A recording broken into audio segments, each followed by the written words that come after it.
جس کے گھر میں حضرت یوسف علیہ السلام موجود تھے۔ چونکہ عزیز مصر نے، مصر کے بادشاہ نے اپنی بیوی سے کہا تھا، زلیخا سے کہا تھا، راعیل اس کا نام تھا، زلیخا اس کا لقب تھا، کہ حضرت یوسف علیہ السلام کے کھانے کا، پینے کا، رہنے سہنے کا اچھے طریقے سے خیال رکھنا۔ لہٰذا حضرت یوسف علیہ السلام زلیخا ہی کے پاس، اسی کے قبضے میں اور اسی کی ماتحتی کے اندر موجود تھے۔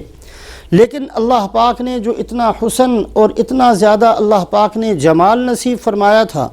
جس کی وجہ سے زلیخا حضرت یوسف علیہ السلام پر اس قدر فریفتہ ہوئی کہ ایک دن اس نے سارے دروازے بند کر دیے۔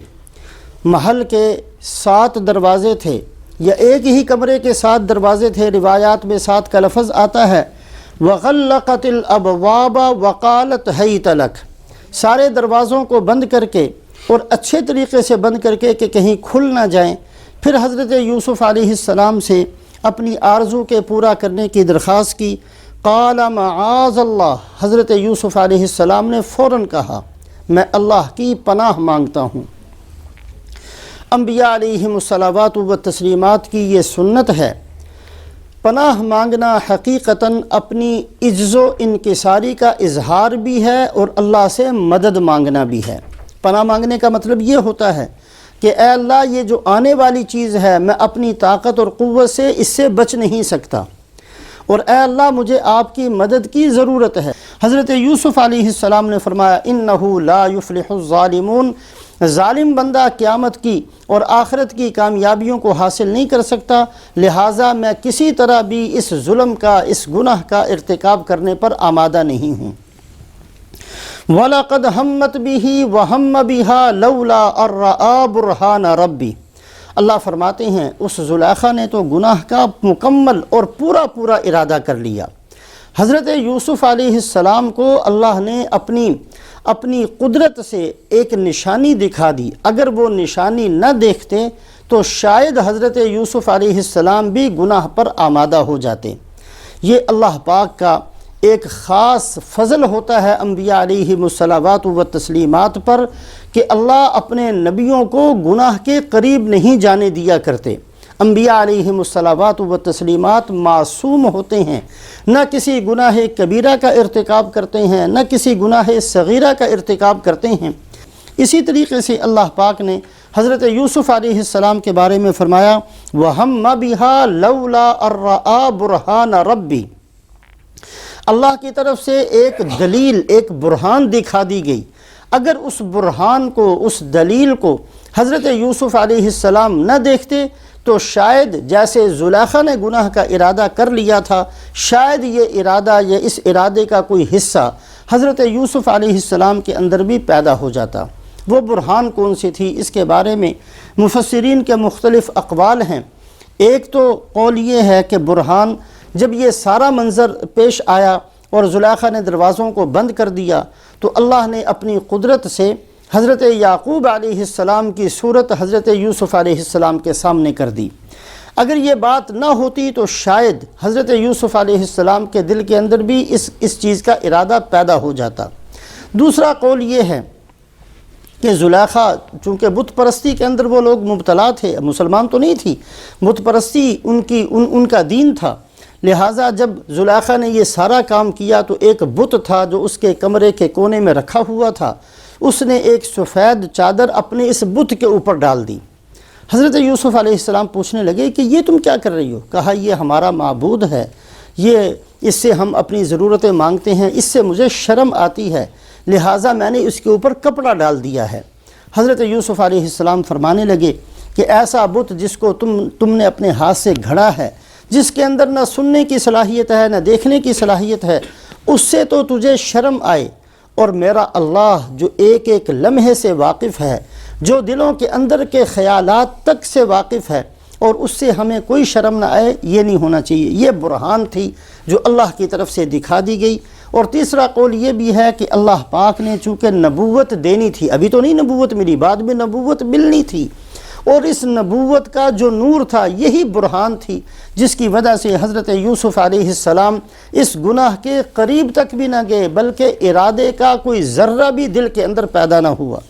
بعض لوگ جو اس کی تفسیر میں یہ کہتے ہیں وہم بہا کہ یوسف علیہ السلام نے بھی ارادہ کر لیا تھا، یہ قرین قیاس نہیں ہے، یہ درست نہیں ہے، اس لیے کہ اللہ پاک کی سنت اور عادت قرآن پاک کے اندر یہ ہے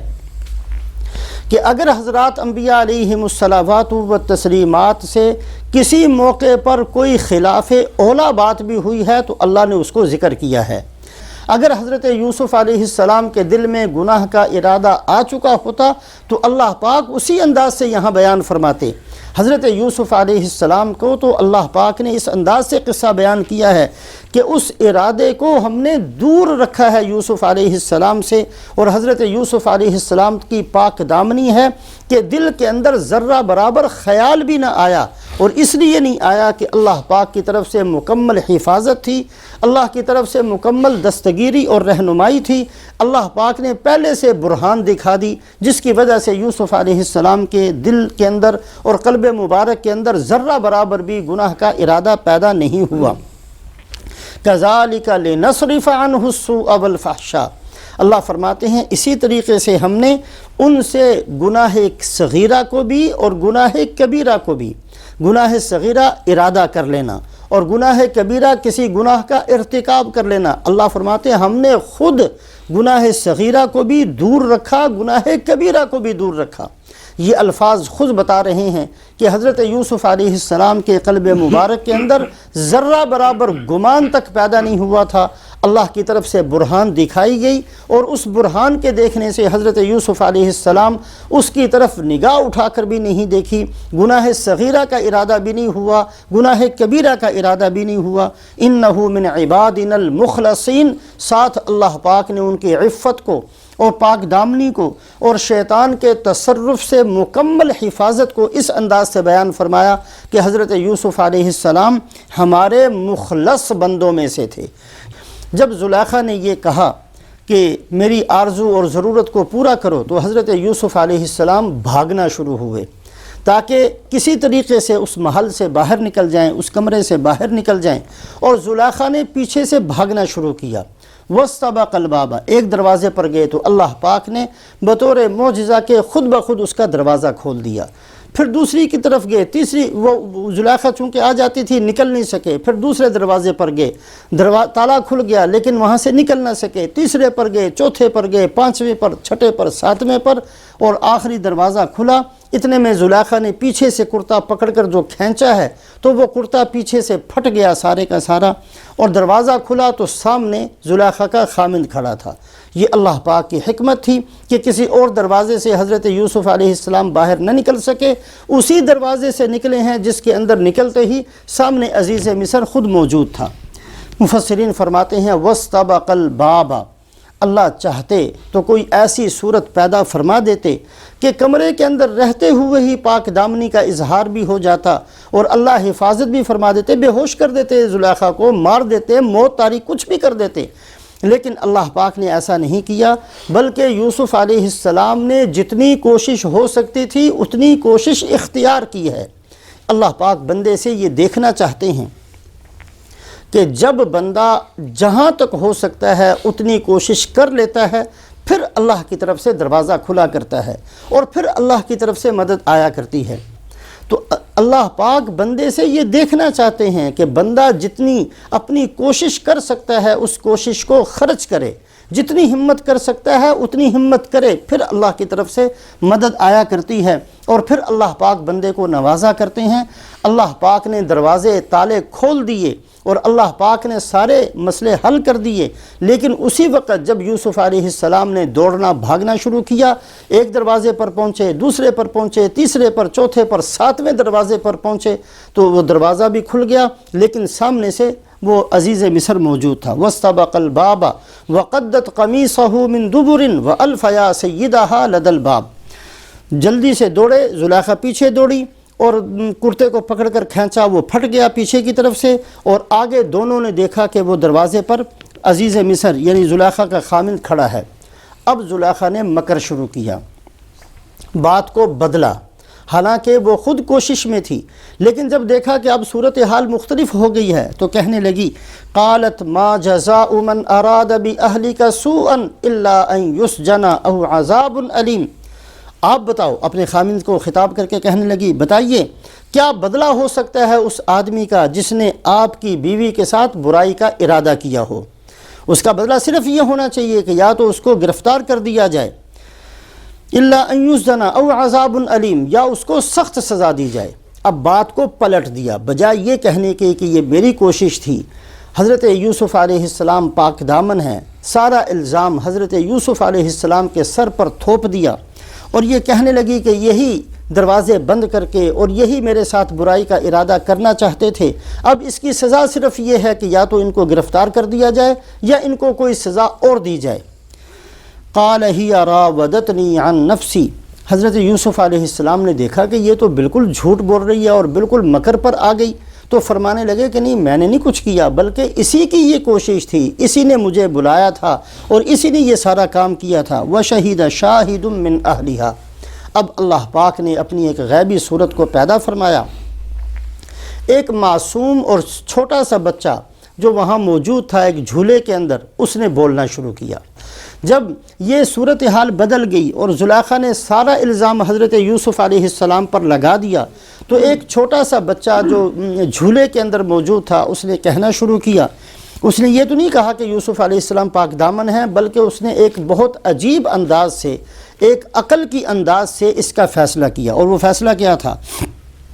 ان کان قمیصہ قد من قبل فصدقت وہو من الکاذبین، حضرت یوسف علیہ السلام کے کرتے کو دیکھو، اگر ان کا کرتا آگے کی طرف سے پھٹا ہوا ہے تو اس کا مطلب یہ ہے زلیخا سچی ہوگی اور یوسف علیہ السلام جھوٹے ہوں گے، اس لیے کہ اس کا مطلب یہ ہوگا کہ ساری پیش قدمی یوسف علیہ السلام نے کی ہوگی، جس کی وجہ سے زلیخا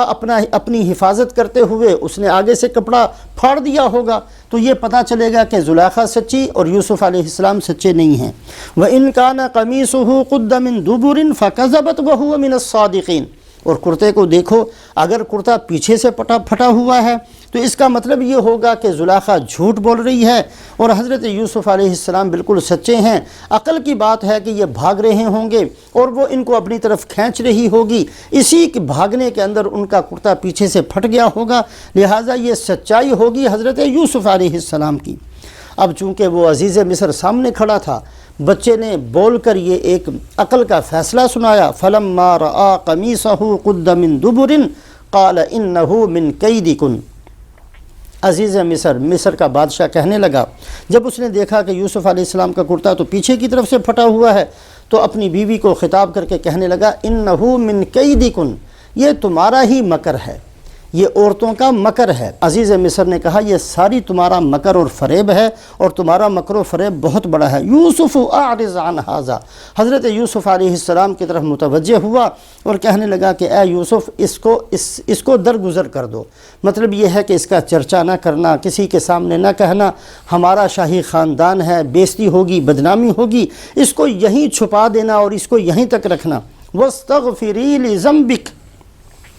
انکی کنت من الخاطئین، اور اپنی بیوی کی طرف متوجہ ہو کر کہنے لگا کہ تجھے چاہیے اپنے گناہ کی توبہ کرے،